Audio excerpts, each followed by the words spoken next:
कितना नंबर आजादी का साल है हमारा? इतना तो गिनती करके पता लगूगा। गिनती नहीं की अभी? अरे गिनती नहीं की है। कहने को तो हम 15 अगस्त 1947 को अंग्रेजों से आज़ाद हो गए, पर जो ये काले अंग्रेज हैं ना, उनकी रहंद खून थे, ये लोगों के नहीं हैं। इनसे आज़ादी हमने अब पानी है। अभी भी कोई अच्छा आदमी नहीं मिला हिंदुस्तान को। ऐसे क्यों बोल रहे, मतलब कोई भी, मतलब आप कह रहे हैं कि इतने सालों में कोई भी अच्छा आदमी नहीं मिला? नहीं मिला, अच्छा नहीं मिला। सबकी गुलामी की आपने। सामने सबकी गुलामी की है अभी तक। आंदोलनजीवी कौन होते हैं? आंदोलनजीवी गली गंदी नाली का कीड़े बोला उसने। तो आप क्या बोलेंगे इस पर? हम तो उसको हिटलर बोलेंगे। बहुत हुई महंगाई की मार अब की बार बीजेपी सरकार। मनमोहन सिंह प्रधानमंत्री थे उस समय, 15 अगस्त 2013 को जब लाल किले के प्राचीर से जब भाषण दे रहे थे, तो उस समय ये नरेंद्र मोदी गुजरात का सीएम, उसने ऐसा भाषण दिया, ऐसा बात बोला कि लगा था कि देश का प्रधानमंत्री वो नहीं, खुद नरेंद्र मोदी है। उसके ऊपर निशाना साधते हुए इसने तो बात डाल दिया कि बहुत हुई महंगाई की मार अब की बार बीजेपी सरकार। बीजेपी सरकार में देख लीजिए कितने की आप तेल खरीदती है, बताइए कितने की गैस खरीदती है, आपकी आज़ादी कहाँ है?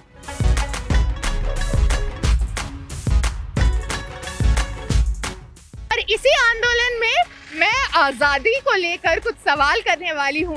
क्या हम आज अपने आप को सच में आजाद कह सकते हैं या मान सकते हैं? क्या कहना है किसानों का इस पर, और ये जानते हैं किसानों की राय।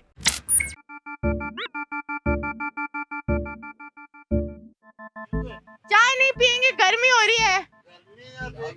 हाँ? चाय पी लो भाई। चाय आप लोग क्या कर रहे हो अभी? चाय पी लो भाई। चाय पिलाने पे नहीं, चाय नहीं पीनी मुझे। बात कर लोगे, थोड़ी बात करोगे? पानी मंगाए ठंडा। पानी मत मंगवाओ, हाँ। बात कर लो काहे की बात है? आजादी के बारे में। आजादी का करके बैठे हैं यहाँ पर। क्रांतिकारी है, हम लोग आजादी का करके बैठे हैं। जो कानून गलत बना रहे हैं उसके खिलाफ बैठे हैं हम लोग। आजाद हिंदुस्तान में कुछ बदला है? बदला क्या है? पागले भी पूरा गई। कुछ नहीं बना। महंगाई बढ़ रही है, कुछ नहीं बना, खाली उल्टा। आजादी में आके भी हम लोग गुलामी में हैं। धर्म के ऊपर हमला करते हैं, धर्म के नाम के ऊपर वोट मांगते हैं, इसलिए कोई अच्छा नहीं मिला। धर्म बड़ा या देश? देश बड़ा है, देश बड़ा है, धर्म अपनी जगह है। इतने सालों में आजादी मिली है हमें? किसी भी प्रकार की आजादी मिली है? मैंने नहीं पता, मैं नहीं बोल रहा ना। नहीं मिली? ना अच्छा, नहीं, ये बात नहीं करना चाह रहे, ये नहीं कह रहे कि नहीं मिली है, कह रहे नहीं बोलना है। कोई आज़ादी नहीं यहाँ, कोई आज़ादी नहीं यहाँ। कोई आजादी नहीं है, आज़ादी तो यो मानते हैं जो बड़े बड़े। लेकिन अगर आजाद नहीं होते, आजाद, थोड़ा सा पीछे ले लो, आज़ादी है कहाँ बताइए? जिस आज़ाद भारत में आप आज़ादी की बात कर रहे हैं, यहाँ पे भारतीय जनता पार्टी और आरएसएस संघ के द्वारा आज़ादी तो यहाँ पे 85% लोगों की छीनी जा रही है।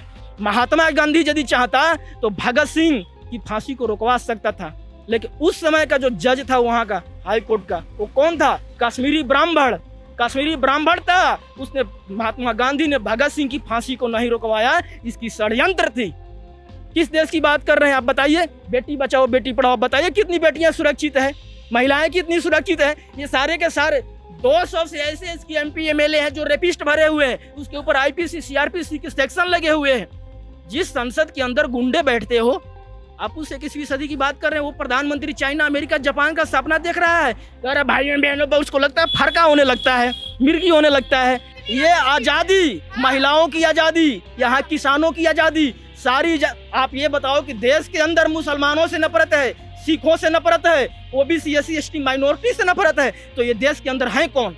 जैसे महात्मा गांधी भगत सिंह ने क्या गलत किया था बताइए? उसकी क्या गलती थी? जेल डायरी और उसका मैं नास्तिक क्यों, 2 किताब उठा करके पढ़ लीजिए। उसने कहा था कि मैं जेल डायरी के अंदर कि देश के अंदर कोई इतना अमीर ना हो कि कोई किसी को खरीद ले, कोई इतना गरीब ना हो कि वो अपना आत्महत्या करने के लिए मजबूर हो। बताइए उसने क्या गलत किया था? वो आज देखने को मिल रहा है, नहीं मिल रहा है? बताइए। हम अब उस तरफ बढ़ रहे हैं इन्होंने लोगों ने अपनी गलत राजनीति से हमको उस तरफ खड़ा कर दिया है कि हम इनका विरोध करें। अब हमारे पास क्या था, एक का तो तन भी काला है, मन भी काला है, धन भी काला है, कानून भी काले हैं। फिर ये कहते हैं इसमें काला क्या है। भैया हमारा आंदोलन कभी भी फेल नहीं होगा। क्योंकि जितना चिर हमारे ये धड़ पे सर है ना, ये फेल नहीं होगा। जब हमारा सर उड़ गया फिर हमने देखने नहीं आना। इनको पूछो इनका कौन सा आज़ादी में कुर्बान हुआ है, किसी एक का भी कोई बच्चा शहीद हुआ हो।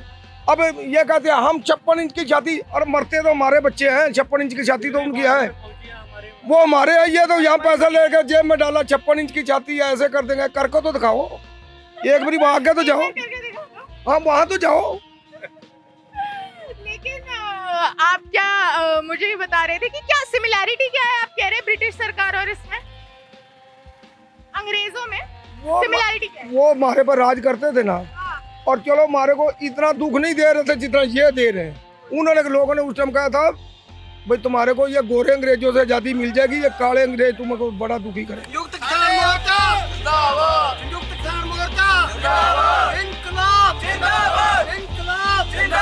फ्रीडम फाइटर्स भी जेल में जाते थे, तो आपको नहीं लगता ये आपके लिए शान की बात है? मैंने क्या सोचते थे, पर उस व्यक्ति के लिए तो शान की बात होगी। उसका परिवार है, जिसका वो बच्चा है, जिसकी माँ है, बहन है, बच्चे है, वो सारा तो ख़त्म हो जाएगा ना। आज इस आंदोलन में एक 85 साल की बुज़ुर्ग औरत शहीद होगी रात को। वो कैसे खुशी से इस आंदोलन में आई, हंसते खेलते आई, अपने संगी साथियों के साथ आई, पर वो वैसे अपने हंसते खेलते परिवार में पहुंचेगी नहीं। तो क्या हिंदुस्तान आज़ाद है सही मायनों में? बिल्कुल आज़ाद नहीं है। आज हिंदुस्तान सामाजिक तौर पर और इकोनॉमिकल तौर पर पूर्ण तौर पे हिंदुस्तान का एक एक बच्चा, एक एक व्यक्ति गुलामी के दौर में गुजर रहा है। अच्छा, ये न्यू इंडिया जो बन रहा है, इतना डिजिटल जो चेंज आ रहे हैं, आपको नहीं लगता ये एक तरीके का रेवोल्यूशन है? नहीं। इसमें बेसिकली जो बदला है वो ये है कि टेक्नोलॉजिकल एडवांसमेंट्स हुए हैं और कई तरीके की चीज़ें हैं जो अब फ्री में मिल रही हैं, जैसे कि जियो का सिम। जो जियो का सिम पहले तो फ्री दिया, ठीक है, तो अभी कितना लेते हैं? जब उसमें पैसे डालते हैं तो कितने लेते हैं? 400 450 ऐसे लेते हैं ना। आप क्यों नहीं फ्री रखा वो? हमारा जो कैपिटलिस्ट अब नेचर बन गया, सोशलिस्ट कंट्री। हिंदी में बात करो मेरे साथ। कैपिटलिज्म को क्या कहते हैं हिंदी में? मुझे पता है, पूंजीवादी। हाँ। पूंजीवादी कहते हैं ना, पूंजीवादी कहते हैं। हाँ जी, हाँ जी। पूंजीवादी का मतलब क्या होता है? अमीर लोग जिनके पास माया होती है। Yes yes. तो पूंजीवादी जो हमारा एक सोसाइटी बन गया है, आप मुझे बताइए इसमें कॉर्पोरेट्स का एक ऑल्टरनेटिव क्या हो सकता है? तो ऐसा है, वो जो पूंजीवादी होते हैं ना, वो सारी चीज़ ऐसे सरसम उन्होंने खरीद ली है, अपनी मर्जी से उन्होंने सब चीज़ महंगी कर दी है। तेल 200 रुपये लीटर हो गया है। ऐसे वो क्यों हमारी ले गए 1900 रुपये में ले गए और वो अपने गोदामों में बंद कर लेंगे और वो अपनी मर्जी से बेचेंगे, कहेंगे भी हम तो इतने रुपए में देंगे, लेना तो लो नहीं तो अपना जाओ। और वो हमारी आस्ते आस्ते हम गरीबी आ जाएगी। गरीबी आने से वो हमारी जो ज़मीनें हैं, वो जो हमारी ज़मीन है उसको हड़प लेंगे। 20,000 नौकरियाँ कहेंगे हम तो तुम काम नहीं करते, 14,000 देंगे। हमारे को मजबूरी में करनी पड़ेगी। आजाद भारत में भी गुलामी करनी पड़ेगी। हाँ, करनी पड़ेगी, डेफिनेटली है। अभी भी तो गुलामी अभी है, जो उनसे सरकारें हैं सारा कुछ इनको, जो MP है इनकी पता नहीं कितनी कितनी पेंशन है, कितनी कितनी तनख्वाह है, जो एक संसद लगाते हैं कितने हज़ार करोड़ खर्चा कर रहे हैं। और ये लोग ये भूखे मरे सड़कों पे पड़े हैं। 70 साल आज़ाद हुए हो गए, 75 साल, अभी तक लोगों का पेट नहीं भर रहा, मकान नहीं मिला। और इससे बढ़ के क्या 70 साल में क्या होगा? इतना टैक्स दे दिया, इतना कुछ दे दिया, और फिर भी लोग भूखे सो रहे रात को। ग्लोबल हंगर इंडेक्स में हम लोग 94th है। तो हमारे देश में कुछ प्रॉब्लम्स तो है ही। इसको डिबेट करने के लिए मेरे पास कुछ ज़्यादा स्ट्रॉन्ग पॉइंट्स नहीं है, because I kind of agree with the idea of भुखमरी जो है हमारे देश में, वो काफ़ी पॉइंट है, इम्पोर्टेंट है।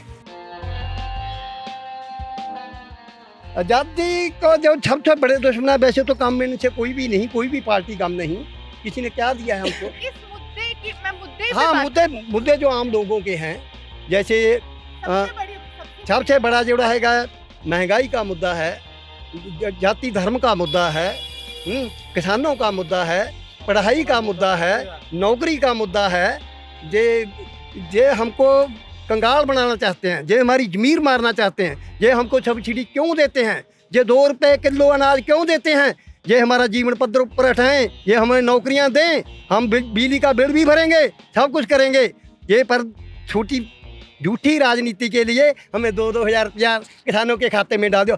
हम वो पंजाबी हैं 2-2 हज़ार की तो एक दिन में शराब पी जाते हैं। जिस देश के अंदर बोलने की आज़ादी हो, घूमने की आज़ादी हो, खाने पीने की आज़ादी हो, महिलाएं लड़कियां रात में गई यदि वापस सही सलामत आ गई तो उसको कहते हैं आज़ादी। आज देखिए यदि आज कहीं लड़कियां महिलाएं कहीं 200 गज की 2 किलोमीटर दूरी पर कहीं रात में निकल जाए तो उसको मार करके कोई फेंक देगा। अच्छे लोग थे सरकार में कभी? हमको तो कोई अच्छा नहीं लगा है, साहब ने लूटा और कूटा ही है। यार what have we come to यार? No, people are saying that there has been no good सरकार only. What is this यार? ये जो है गाड़ियों में फिर रहे हैं और गरीब के बच्चे को दूध नहीं मिल रहा, उनके कुत्ते मीट खा रहे हैं और दारू पी रहे हैं, हरजाइयों में शनील के हरजाइयों में सो रहे हैं, कुत्ते दारू पी रहे हैं, मीट खा रहे हैं मीट खा रहे हैं, अच्छा। और वो दूध पी रहे हैं, ब्रेड खा रहे हैं, फीड खा रहे हैं और उनको अच्छे से नला कर अच्छे साबुनों से जो हमारे को देखे भी नहीं है उनसे नलाते हैं। और गरीब के बच्चे को दूध का पानी भी तरस रहा है, दूध तो कहाँ उसके मुकद्दर में था। अब इलेक्शन होती है, sensitive topics guys, sensitive topic. Election होती है, इलेक्शन पे कितना खर्चा होता है, कौन करते हैं? वो लोग, ये लोग करते हैं ना, तो वो खर्चा किस पे पड़ता है? हम पे पड़ता है। अब विपक्ष चाहे कांग्रेस है चाहे लेफ्टिस्ट है वो कुछ भी नहीं कर पा रहे पिछले 10-15 साल में, और 7 साल से तो बिल्कुल ही निहत्ते हो गए। ऐसा क्यों हुआ है? आपको क्यों लगता है आजादी के इतने सालों बाद भी डेमोक्रेटिकली आपको क्यों लगता है कि कुछ नहीं कर पा रही है लोग इकोनॉमिकली जो हम क्राइसिस है, हम ऐसे जंगस जो ब्रीड है जितने भी है, हमने ग्रेजुएशन की, MA BEd सब कर लिया, पूरे भारत में एम्प्लॉयमेंट के नाम पर कुछ भी नहीं है। हम हताश और निराश हैं और उसके बावजूद हम होने के बाद विदेशों में जा रहे हैं, अपनी सारी सेवाएं वहाँ दे रहे हैं। सियासत का हालात ऐसे हो गया कि जो सियासत है भारत की वो इकोनॉमिकली इतनी ज़्यादा महंगी हो गई, एक साधारण परिवार का आदमी उसमें जा ही नहीं सकता। अगर प्रोटेस्ट की बात करें, पब्लिक मूवमेंट की बात करें तो हम जैसे कई नौजवान जेलों में हैं। वो भी चीज़ है, जो बिजली है गरीब आदमी का 2 महीने बिल ना उतारे उसका कनेक्शन काट देते हैं। फैक्ट्री का 11 करोड़ खड़ा है, माफ़ कर दो जी गवर्नमेंट के खाते से, सरकार के खाते से। वो बीच में अंदर रिश्वत दे देते हैं, इस रास्ते से लेके इधर पकड़ा देते हैं। चलो जी, हाँ पूरा घूम फिर के हम आ गए हैं रिश्वत पे, करप्शन पे। तो सही बात है, चलो बहुत सारी प्रॉब्लम्स है और इस देश को ये जो तुम जा रहे हो ना, ये जो तुम्हारे आगे हैं बड़े, हाँ। वो इनको सारे को छिपाएंगे और अपने पास से तैयार करके वो वहाँ पहुँचेंगे। उन्होंने पैसा ले रखा है। ये खबरें जो हम बोल रहे हैं ये नहीं सुनाएंगे, वो अपने पास से किसी को खड़ा कर वो सुनाएंगे। तो मैं सुनाऊंगी और वो हम रोज देखते हैं। अरे मैं दिखाऊंगी, चलो देखे किस चैनल से आएंगे। अनकट बोलिए, अनकट। ये देन उन लोगों की है जो 1 लाख से ज़्यादा लोग इस आज़ादी के लिए लड़े। करतार सिंह, भगत सिंह, चंद्रशेखर आज़ाद, वो सैकड़ों की, अशफाक उल्लाह खां जैसे कईयों का सैकड़ों की तादाद में है। उनमें हमारी बहनें, बुजुर्ग भी हैं जो लड़े और उन्होंने आज हमें इस आज़ाद भारत की उसारी हमारे हाथों में। आज हमारे ऊपर जिम्मेवारी है, अगर आज हम लड़ेंगे इस सरकार के विरुद्ध, इस सिस्टम के विरुद्ध, WTO इस विश्व व्यापार संस्था के विरुद्ध, तो आने वाला भारत जो है वो दोबारा से एक नई आज़ादी की तरफ जाए। नई आजादी मांग रहे हैं किसान यहाँ पे। This is very interesting because I have come to the topic of new India now. In new India में आजादी के मायने क्या है? न्यू इंडिया कैसा होगा? अगर सरकार के मायने में बताएं तो फिर उसमें तो टोटल प्राइवेट सेक्टर, जो चार्ली हेब्दो की मैगजीन थी हायर एंड फायर, वो सारा है। लोग काम करें उसके लिए, उसका कोई ना पब्लिक राइट हो ना कुछ हो। पर जो हम लोगों की नज़र में देखें, न्यू इंडिया में लोग आंदोलनों में जा रहे हैं लगातार, वो मरने से पीछे नहीं हट रहे हैं। वो हाथों में डंडे, झंडे, स्लोगन लेकर लगातार अपने छोटे छोटे घरों, मकानों से निकलकर इन सड़कों पर नज़र आ रहे हैं।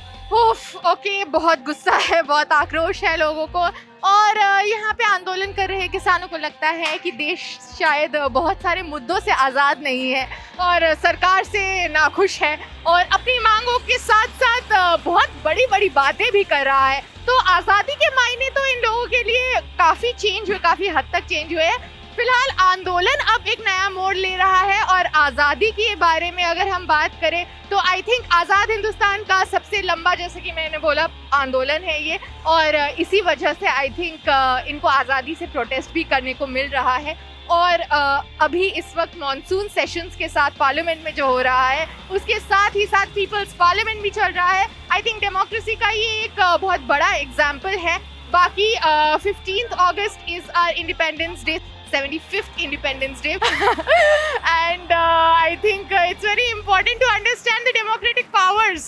So Article 19 says कि हमारे पास freedom of expression है और right to protest peacefully, और right to protest peacefully में ये आंदोलन 8 महीने बिता चुका है अपने, and it'll be interesting to see in independent India how far this protest goes.